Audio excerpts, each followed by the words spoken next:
బద్వేల్లోని RTC bus stand depot నుండి super luxury bus జెండా ఊపి ప్రారంభించారు ఆర్టీసీ డీఎం నిరంజన్. గత 3 ఏళ్ల క్రితం ఆగిపోయిన సర్వీస్ ఆగిపోయి ఉండడంతో అయ్యప్ప భక్తుల కోరిక మేరకు మరలా తిరిగి ప్రారంభించడం సంతోషంగా ఉందన్నారు.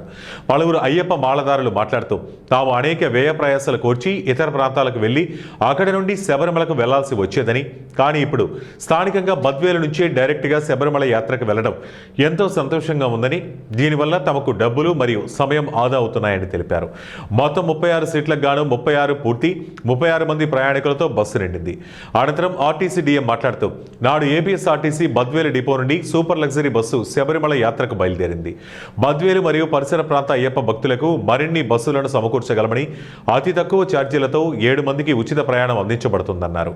బస్సు బుక్ చేసిన గురుస్వాములకు 2000 పారితోషికం ఇస్తారని, ఇతర రాష్ట్రాలకు పర్మిట్ ఫీజు ఉండదు మరియు ఆర్టీసీ బస్సు ప్రయాణం భద్రతకు మారిపోయారు.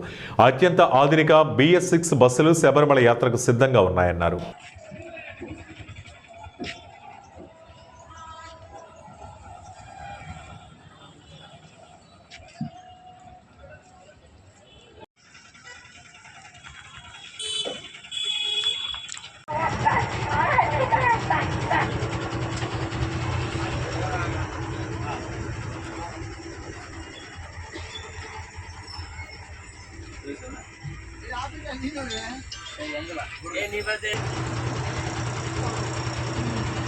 ఏ